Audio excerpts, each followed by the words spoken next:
1985년 12월 27일 사방이 눈 덮인 풍경의 아침이에요.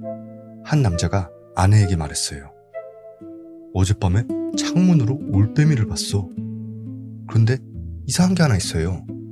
창가의 눈 위에는 올빼미 발자국이 없거든요. 그날 오후 남자는 친구에게 전화를 걸었습니다. 어젯밤에 창문으로 올빼미를 봤어. 근데 아무리 생각해도 이상해요. 창가의 눈 위에는 올빼미 발자국이 없거든요. 그런데 더 이상한 건 이 남자도 올빼미가 없었다는 걸 알고 있었다는 거예요. 그걸 알면서도 계속 말하고 다닌 거예요. 마치 누군가 그 말을 믿어줘야만 자기 자신도 버틸 수 있는 것처럼요. 왜 없는 걸 봤다고 하는 거예요? 네, 그게 오늘 이야기의 핵심입니다. 이 남자의 이름은 휘틀리 스트리버, 미국의 공포소설 작가예요. 그러니까 직업상 무서운 걸 상상하고 이야기로 쓰는 거죠.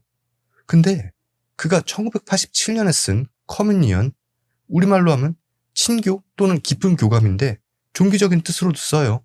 영적인 교감이란 뜻도 있습니다. 네. 아무튼 이 책은 소설이 아닙니다. 그가 실제로 경험한 일을 쓴 책이에요. 이 책이 나왔을 때 정말 난리도 아니었다고 합니다. 뉴욕타임스 베스트셀러 1위를 하고 책은 수백만 부가 팔렸어요. 그리고 출판 전에 3명의 심리학자, 2명의 정신과 의사, 신경과 전문의, 30년 경력의 거짓말 탐지기 전문가가 모두 그를 직접 검사했어요. 결론은 하나입니다. 이 남자는 정상이에요. 그리고 자신이 경험했다고 믿는 것을 거짓말하고 있는 게 아니라는 거예요. 또 이 책이 나오고 나서 휘틀리는 자신도 같은 경험을 했다는 편지를 끝도 없이 받았습니다. 너무 많아서 셀 수조차 없었대요. 잠깐만요. 아까 그 올빼미는요? 올빼미가 없었다는 게 무슨 뜻이에요? 네, 그걸 설명하려면 먼저 한 가지를 알아야 해요. 스크린 메모리라는 게 있어요. 우리나라 말로 하면 화면 기억 이렇게 되겠네요. 정신분석학자 프로이트가 처음 설명한 개념인데요. 사람이 너무 충격적인 경험을 했을 때 그걸 직면하기 너무 힘들면 뇌가 그 기억 위에 가짜 기억을 덮어두는 거예요. 네. 마치 스크린처럼요.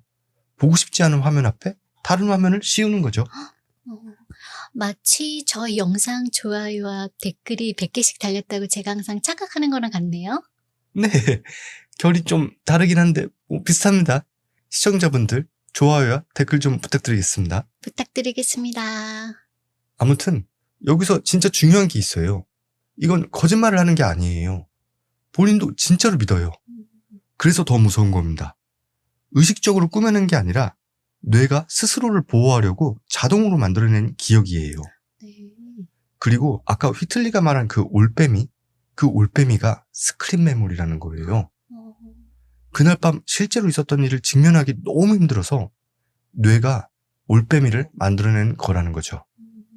휘틀리는 진짜로 봤다고 믿었어요. 근데 눈 위에 발자국이 없잖아요. 그럼 그날 밤에 실제로 뭐를 봤다는 거예요? 네, 그걸 이제부터 이야기해 보겠습니다. 1985년 12월 26일이에요. 크리스마스 다음 날이죠. 휘틀리는 아내인 앤과 아들 앤드류와 함께 뉴욕주 외딴 오두막에 있었어요. 이 오두막은 도시에서 멀리 떨어진 숲속에 있습니다. 그날 저녁을 먹고 10시에 잠들었대요. 술은 마시지 않았다고 합니다. 방범 알람도 켜놓고 잤어요. 그리고 새벽이 됩니다. 몇인지는 몰라요. 거실에서 슉슉 소리가 났어요. 많은 사람들이 빠르게 움직이는 소리 같았다고 합니다. 방범 알람기를 확인했는데 이상 없음이에요. 침입자가 있으면 알람이 울려야 하는데 조용해요. 그때 침실문이 천천히 닫히면서 휘틀리는 문 뒤에서 안을 들여다보고 있는 뭔가를 봅니다. 네. 키는 약 1m예요. 어린아이 키 정도죠. 가슴에 동심원이 새겨진 납작한 판이 달려있어요. 네. 여기 이미지 띄워놓을게요. 상상이 잘 안 가실 수도 있으니까. 좀 귀여워 보이기도 하고. 근데 모자는 왜 쓴 거래요? 저도 모르겠습니다. 예의상 격식을 차린 거 아닐까요? 남의 집에 다짜고짜 나타나면 주인이 기분 나쁠 수도 있으니까.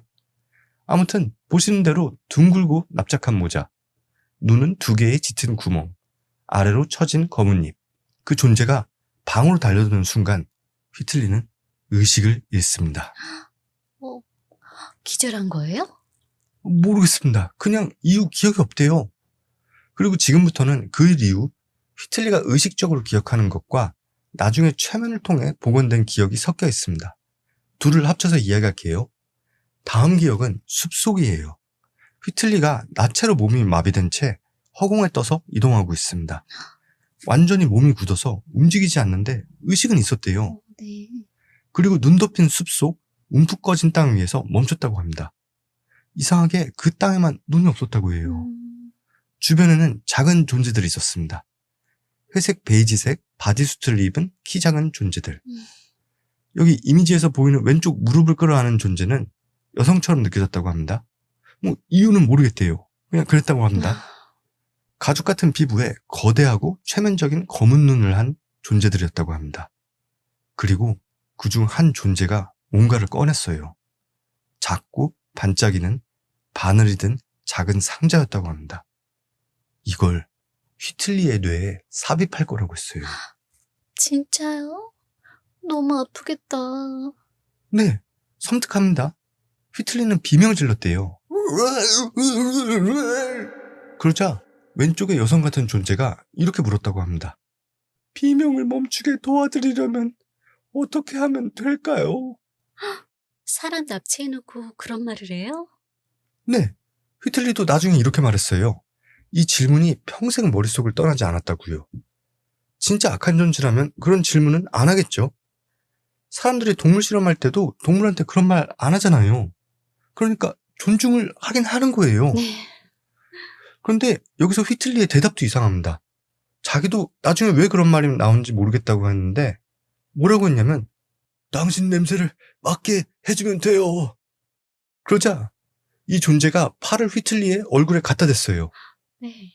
냄새가 났다고 합니다. 종이상자 같은 냄새에 은은한 계피향이 섞인 냄새였다고 해요. 휘틀리는 나중에 이 냄새가 자신을 미치지 않게 잡아준 현실의 닻이었다고 말했습니다.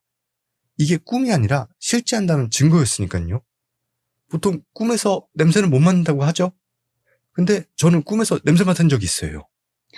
네? 진짜요? 네. 꿈에서 악취 때문에 발버둥 치다가 깼는데 보니까 우리 고양이 입냄새였습니다. 밥 달라고 바로 앞에서 쳐다보고 있더라고요. 그런 일이 있었습니다. 아무튼 그 다음에 수술이 시작됐습니다. 엉덩이에 기구가 삽입되었고 오른쪽 집게손가락에 상처를 냈다고 합니다. 휘틀리가 비명을 지르면서 니들이 무슨 권리로 나한테 이래 하니까 그 여성 같은 존재가 말했어요. 우리는 권리가 있어요. 너무 심한데요? 네, 진짜 못했죠. 그리고 또 이런 말도 했다고 합니다.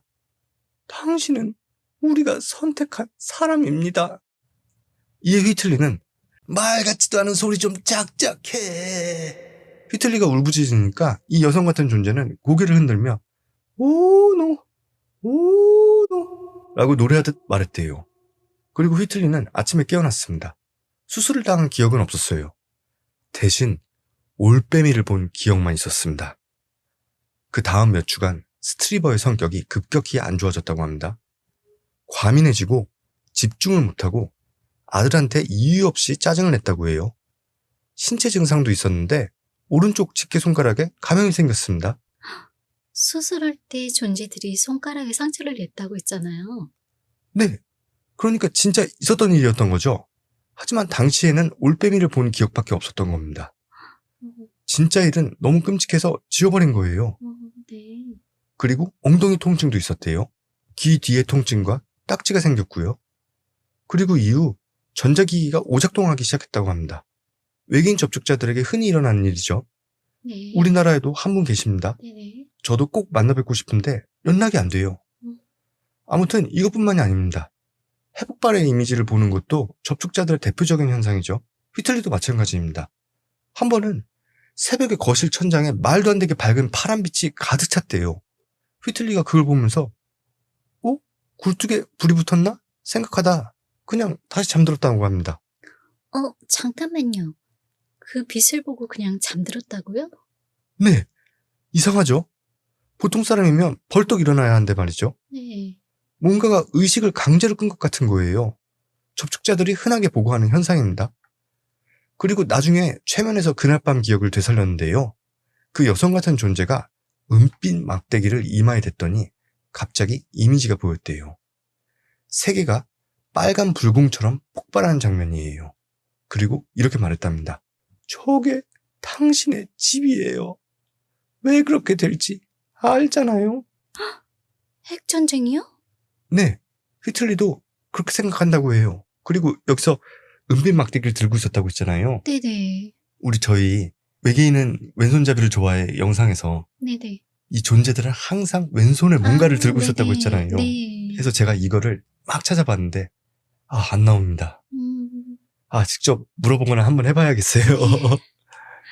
아무튼 다시 상처 이야기로 돌아오면 이 상처 부위와 통증 부위가 전부 그날 밤 받은 수술 부위와 일치합니다. 네. 이렇게 들으면 아직은 잘 안 믿겨지죠? 네. 그런데 이게 휘틀리 혼자만의 이야기가 아니에요. 그날 밤 오두막에는 친구 2명도 함께 있었어요. 첫 번째는 자크 샌들레스쿠입니다. 소련의 강제노동 수용소에서 탈출한 경험이 있는 분이래요.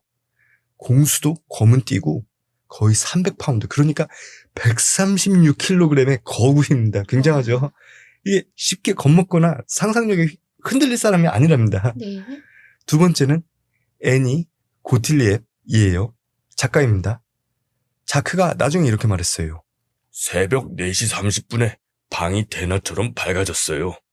처음에 시계를 잘못 봤나 싶어서 다시 봤는데 4시 30분이 맞았습니다. 바깥 나무와 덤불이 다 보일 정도였다니까요.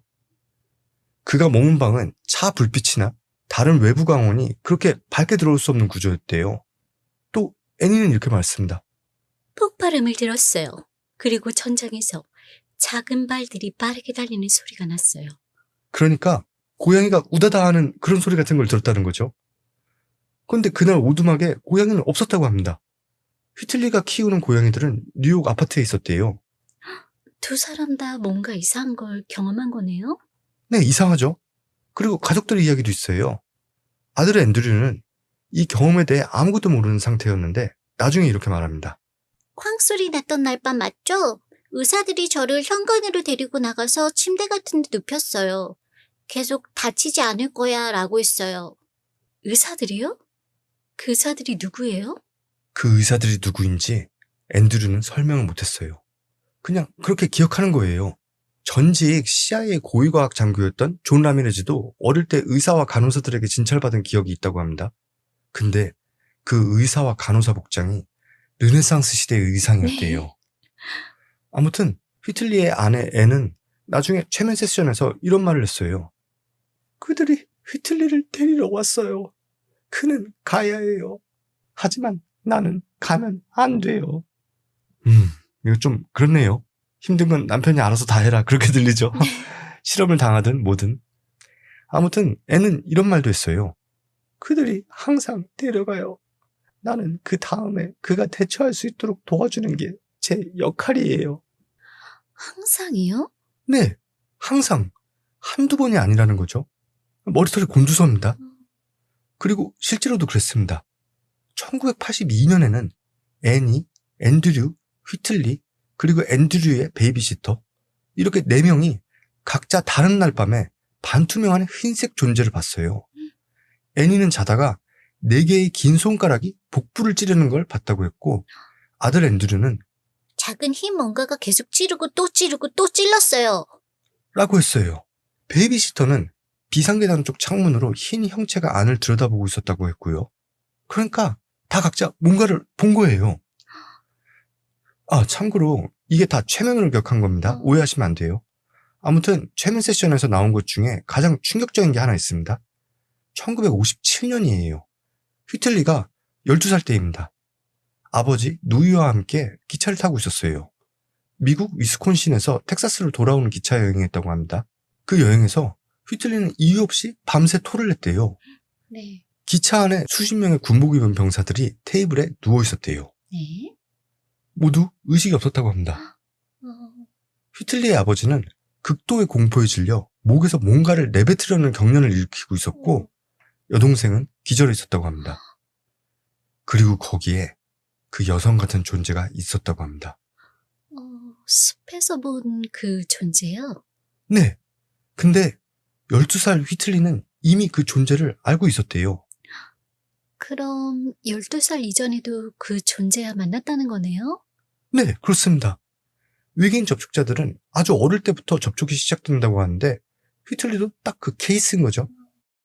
아무튼 휘틀리는 이렇게 자신의 인생에서 있었던 공백 기간들을 하나씩 최면을 통해 기억하기 시작한 거예요. 근데 기억이 돌아오니까 해방감이 왔을 것 같죠? 아닙니다. 더 무서운 질문이 떠오르기 시작한 거예요. 어떤 질문이요? 내가 알고 있었다고 믿는 내 삶에서 과연 뭐가 진짜인가? 그게 더 힘들 것 같은데요. 그니까요. 비명 지르는 것보다 그게 더 힘들었다고 휘틀리는 말했습니다. 그리고 이 시기에 휘틀리한테 이상한 일이 또 생겼어요. 최면 세션이 끝난 후부터 그 여성 존재의 이미지가 눈앞에서 사라지지 않았어요. 눈을 떠도 거기 있고 감아도 거기 있었어요. 환각이 아니에요. 고개를 돌리라고 명령하면 돌렸어요. 발을 보여달라고 하면 보여줬어요. 수주 동안이나요. 이 책 표지 아시죠? 크고 검은 눈을 가진 그 존재의 얼굴. 그게 스트리버가 화가와 함께 그 이미지를 그대로 그린 거예요. 그러니까 눈앞에 보이는 걸 그대로 그린 거죠. 그리고 1986년 3월 15일 밤이에요. 휘틀리는 정말 미치기 직전이었어요. 이런 일이 어릴 때부터 일어난 건 알겠는데 왜 자기한테 일어나는 건지, 그리고 그 의도조차 모르니 말이에요. 심지어 자신이 미쳐버려서 이걸 본다는 생각마저 들기 시작한 거예요. 주위 사람들도 같은 날 뭔가를 겪었다고 증언했는데도요? 네. 그렇다 해도 상식적으로는 도저히 안 믿겨지는 거죠. 심지어 모두 최면을 통해 기억한 거잖아요. 네. 뭐가 맞는 건지도 모르고 아주 미쳐버리는 거죠. 뛰어내릴까도 생각했대요. 그래서 휘틀리는 눈앞에 계속 나타나는 그 여성 존재의 이미지를 향해 말했습니다. 당신들이 진짜라면 진짜라는 걸 증명해봐요. 그리고 그날 밤 휘틀리는 수면마비에 걸립니다. 그리고 완전히 깨어있는 상태에서 침대 옆에 3명의 존재가 서 있는 것을 봤대요. 파란 작업복을 입은 존재들이었다고 합니다. 그런데 휘틀리는 그 존재들 옆에 또 다른 존재를 발견합니다. 낡은 스타일의 파란 양복을 입고 있었대요. 가슴 주머니에는 흰 손수건까지 꽂혀 있었다고 합니다. 그러니까 마치 이렇게 입으면 인간처럼 보이는 건가? 하고 입은 것 같은, 정말 어설프게 인간을 흉내낸 것 같았대요. 휘틀리는 무서웠대요. 당연히 엄청 무섭겠죠. 또 뭔 짓을 벌일지 모르는데. 근데 여기서 휘틀리는 정말 의외의 행동을 합니다. 정말 온 힘을 다해서 미소를 지었어요. 수면마비 상태에서. 미소를요? 네, 정말 온 힘을 다해 그 존재에게 미소를 지었답니다. 그리고 그 순간 그 존재들이 순식간에 사라졌어요. 거의 도망치듯이. 왜 미소였을까요? 스트리버 본인 말로는 위협적이지 않은 방식으로 뭔가를 전달해야 한다고 생각했어요. 몸이 거의 마비된 상태에서 할 수 있는 게 없었어요. 손을 뻗으면 도발이 될 것 같았습니다. 그래서 미소를 지은 거예요. 즉흥적인 감정이 아니었습니다. 의도적인 선택이었어요. 이렇게 들으니 알겠는데 그럼 존재들은 왜 사라졌을까요? 휘틀리도 왜 사라졌는지 몰라요. 다만 책에서 이런 말을 합니다. 그들은 우리를 많이 두려워하는 것 같다고요. 그들이 우리를 두려워한다고요? 네, 휘틀리는 그렇게 느꼈다고 했어요. 그리고 나중에 이런 말도 합니다. 미소를 짓길 잘했다. 손을 뻗지 않길 잘했다. 근데 한 가지 아쉬운 게 있다면 만져보지 못한 거다. 만약 손을 뻗었다면 그 손이 허공을 통과했을까? 아니면 실제로 닿았을까? 그건 영원히 모를 것 같다. 그럼 이 사건 이후 외계인들은 안 나타나게 된 건가요? 아니요. 이후에도 계속 나타났습니다. 심지어 더 강렬하게요. 근데 달라진 게 있었어요. 전에는 존재들이 나타나서 뭔가를 하면 휘틀리가 도망가거나 비명을 질렀잖아요. 네. 근데 미소 이후부터는 휘틀리가 먼저 움직이기 시작했습니다. 도망치는 대신 질문했어요. 두려움을 억누르는 대신 받아들이기 시작한 거죠. 네. 휘틀리 본인이 후속작 트랜스포메이션에서 이렇게 말했습니다. 두려움을 억제하거나 부정하는 것은 쓸모없는 짓이다. 두려움을 받아들이고 그것에 놀라지 않는 법을 배웠다. 제목 트랜스포메이션처럼 말 그대로 변한 거네요. 네. 미소 하나가 수십 년의 공포를 바꿔놓은 거죠. 와, 그리고 제목 이야기하니까 절대 빼먹으면 안 되는 부분이 있는데 왜 이 책 제목이 커뮤니언이냐 이거예요. 처음에 말했듯이 커뮤니언은 영적인 교섭이나 성찬식이란 뜻인데 말이죠. 휘틀리는 처음에 바디 테러, 몸의 공포라고 제목을 붙이려 했대요. 실제 그가 경험한 건 공포 그 자체였으니까. 네. 근데 어느 날 밤 아내가 자다가 아주 깊고 낮은 목소리로 말했대요. 이 책이 사람들을 무섭게 해서는 안 돼. 커뮤니온이라고 불러야 해. 그게 이 이야기의 본질이니까. 휘틀리는 그 목소리를 알고 있었다고 합니다. 그 존재들 중 하나의 목소리였어요. 커뮤니온, 깊은 교감. 함께 나눈다는 뜻이잖아요. 네. 휘틀리는 책에서 이런 말을 합니다. 그들이 원하는 건 단순한 정보 교환이 아닙니다. 그들이 원하는 건 영혼의 깊이 그 자체예요. 바로 커뮤니언, 깊은 교감입니다. 두 파트너의 모든 지식만큼 넓고 그들의 영혼 전체만큼 깊은 것. 와. 네, 진짜 끝내주죠. 예. 이건 진짜 머리가 터지도록 자신이 겪은 일에 대해 생각한 사람이 아니면 할 수 없는 말입니다. 네. 그리고 책 마지막에는 이런 말도 나와요. 어쩌면 방문자 경험은 인류 최초의 양자적 발견일 수 있다. 우리가 그것을 관찰하는 행위 자체가 그것을 현실로 만들어가는 것일 수 있다. 그리고 어쩌면 그들의 세계에서도 그들이 우리를 만들어가려 애쓰고 있는지도 모른다. 서로가 서로를 만들어간다는 거네요. 네, 그게 휘틀리가 말하는 진짜 커뮤니온입니다. 그리고 책의 마지막 문장은 그런 상호적인 통찰과 용기의 행위야말로 진정한 커뮤니온이다. 두 우주가 서로를 함께 돌리는 것. 두 우주가 서로를 함께 돌리는 것. 네. 그렇다고 진짜 빙빙 도시면 안 됩니다. 이상한 사람 취급받아요. 그냥 비유예요. 아무튼 휘틀리가 말하는 커뮤니온은 이해가 아니에요. 항복도 아닙니다. 알 수 없는 것 앞에서 그냥 용기를 가지고 함께 현재에 있는 것. 3월 15일 밤에 미소가 바로 이런 의미가 아닐까 개인적으로 생각해봤습니다. 왠지 낭만적인데요? 네, 왠지 쑥스럽죠. 볼이 발그레집니다. 아무튼 오늘 이야기는 외계인 납치 이야기로 시작했는데 끝은 좀 다른 데 와 있죠. 네. 제가 이래서 이 책을 안 좋아할 수가 없습니다. 최고입니다. 네, 아무튼 휘틀리는 평생 답을 원했어요. 그들이 누구인지, 왜 자신이었는지, 또 그들이 자신에게 원한 건 무엇이었는지. 하지만 휘틀리도 마지막까지 답을 얻지 못했습니다. 이건 휘틀리뿐만 아니라 앞으로도 우리 인류가 계속 짊어져야 할 숙제죠. 자, 그럼 마지막으로 시청자분들께 한 가지만 물어볼게요. 살면서 그냥 이상한 꿈이었어 로 넘긴 일이 있나요? 그냥 우연이었겠지 로 처리한 순간이나 별로 중요한 일이 아니었어 로 치부해버린 일. 휘틀리도 그랬습니다. 수십 년 동안이나. 그리고 그게 하나씩 사라지고 나서야 처음으로 진짜 자기 삶을 볼 수 있었다고 해요. 그렇다면 여러분이 그냥 넘겨버린 공백 뒤에는 과연 뭐가 있을까요? 한번 천천히 생각해 보시길 바라며 저희는 다음 시간에 뵙겠습니다. 이만 수면동화였습니다. 스텔라였습니다. 감사합니다. 감사합니다.